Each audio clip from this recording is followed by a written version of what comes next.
लोकों को भल व्यवहार देखाओ, लोकों को अजथा हैरान कर नाही। थाना को आसुथुबा लोकों का अभियोग ग्रहण करी तुरंत पदक्षेप नियो।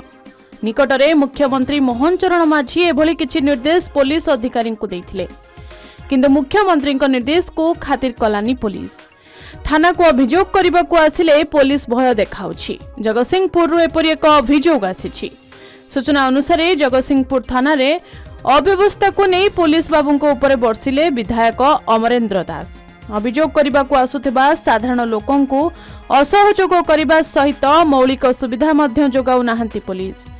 गतकाली विलंबित राति कोठियापड़ा गाँवर विजय महांती नामक अभियोगकारी जगतसिंहपुर थाना को अभियोग करने को आसिथिले। मात्र अभियोग लेखिबा पई थाना रे कागज नथिबा केही जणे पुलिस ऑफिसर संपृक्त व्यक्ति को फेराई देथिले। से समय रे स्थानीय विधायक अमरेंद्र दास तांको व्यक्तिगत काम रे थाना को जाइथिबा बेले एई घटना को जानिबा को पाइथिले। परे अमरेंद्र पुलिस को तागिद करबा सहित अभियोग लिखिबा को किछि पैकेट कागज व कलम देइथिबा देखा जाइछि। अन्यपटे विधायक कहिसंती केवल गोटे नुह बरं सबु थाना लोकों को सहयोग करबा आवश्यक। निर्वाचन पूर्व बंधुक सरेंडर करथिली जाइथिली आनिबा पई गला बेलू को देखिली जो परिवेश मते दुख लगिला।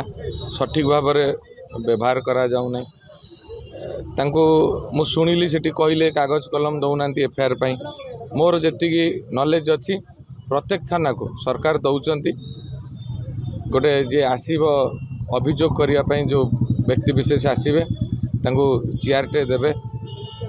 मु कहू नहीं जे हूँ जे क्रिमिनाल आसन चेयर दिंतु, जे कुनिया सेम आसन चेयर दिंतु। साधारण लोक वयोज्येष्ठ लोक महिला रिटायर्ड चाकरिया लोक अंचल सम्मानित व्यक्तित्व जीवे चेयर टे देवे, पानी ग्लास देवे, चा देवे। ये प्रोविजन अच्छी सरकार आमर कहया कथा आमर चा पानी दबा दरकार नहीं। आपण चेयर टे दिंतु, कागज कलम टिके दिंतु लिखिया पई एफआईआर।